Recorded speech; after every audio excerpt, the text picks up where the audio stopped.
The next guest was a surprise to me. He's here to save the day. John Dollin, great to have you with us. Yeah, pleased to meet you. Thanks for stepping in last minute, John. You're from B-Sky B. Tell me all about yourself. Number one, what's your name? Where'd you come from? What do you do? Okay, so my name's John Dollin. I'm from B-Sky B. I've been at Sky for about 14 years, and currently I work in Sky's R&D area. Over the last 2 or 3 years, I've been managing a team called Immersive Entertainment, which is looking at how does Sky go beyond our sort of HD and multi-channels audio. So, of course, on this half hour of the show, we're looking forward to the seminars and to the panels that are happening later today. And you're involved in one later on. Do you want to tell us a bit about that? Yeah, I got roped in by by the senior sound supervisor at Sky to come and talk about immersive audio. I think it's called immersive audio. Can it be delivered across multi-platforms? Okay, excellent. And what are you going to be talking about? I'm hoping I'll give a different perspective to maybe I think there's mainly sort of sound supervisors on there. I'm not a sound engineer by as a background, but I spend a lot of time looking at market research, and I want to bring a perspective from a customer's point of view. Okay, so bringing that perspective from the customer's point of view, what is it the customer's after, or what is it you want the customer to be after, as it were? Well, I think the main question is just what is immersive audio and how do customers feel about it. I think, at Sky ourselves, we started our immersive audio back in 2002 when we introduced 5.1 surround sound onto our movies widescreen service before HD came along.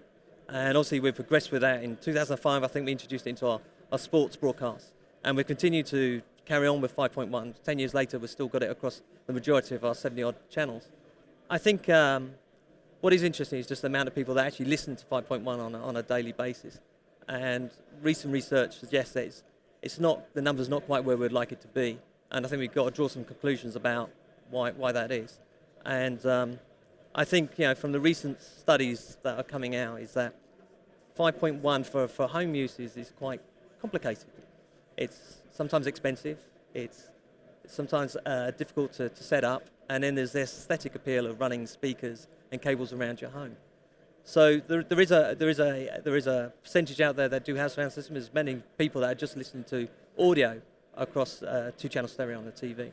So is that a point of you getting involved with manufacturers and talking to them and working out how maybe 5.1 can be made simpler within the home, so Sky becomes a driving force behind that?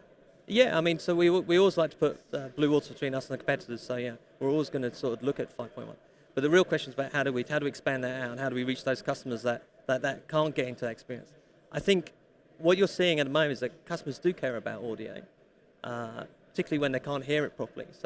And there was a study just done by BBC just recently, which was saying that 22% of the complaints they get into about their programming is to do with audio, and a lot of that's to do with things to do with not being able to hear the talent when they're talking, and that's either because of background noise, maybe that's the audience, maybe it's a stadium crowd, but also just dealing with things like background noise and wind blowing into a mic.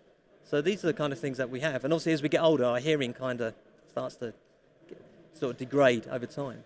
Sorry, what was that? Oh, exactly. Yeah, my first of the day, yes.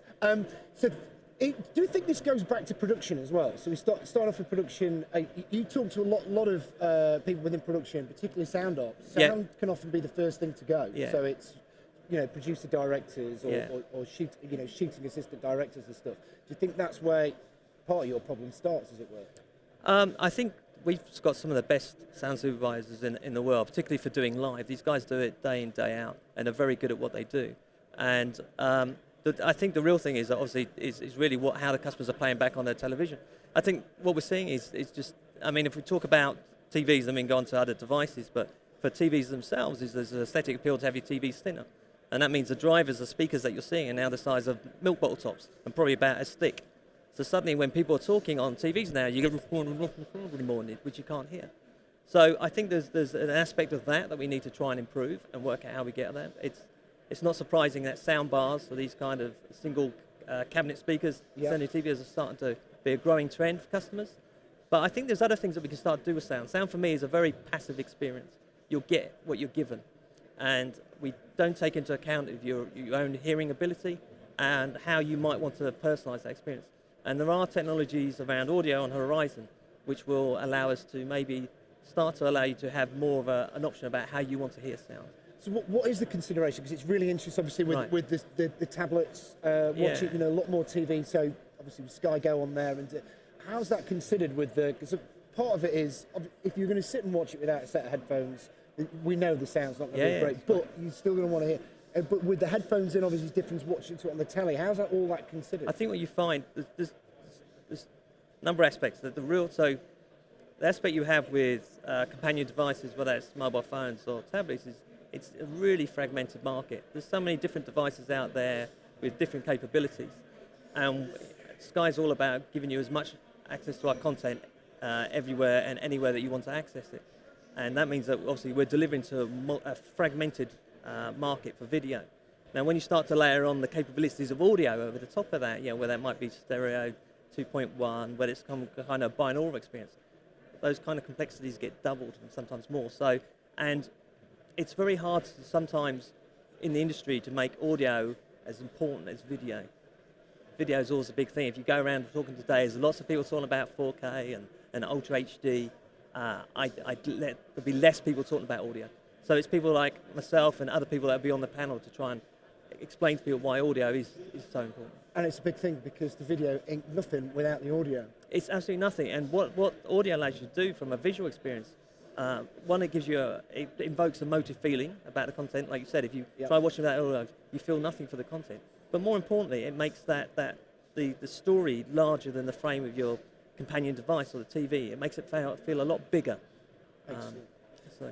Reminders, so to hear more about this, when's the seminar later today? The seminar is at 3 o'clock today, I believe. All right, brilliant. John, thank you very much for jumping in. It's been great talking to you. We'll wish you very best of luck with that seminar and having a good look around the show. Cheers, mate. Thank you. And for the rest of you out there, if you want to get down to the show, there's still plenty to see. And if you can't make it, we'll be bringing it to you throughout the day. Remember, keep in touch with us. Broadcast Show, @Broadcast Show is the Twitter with the hashtag BVE14.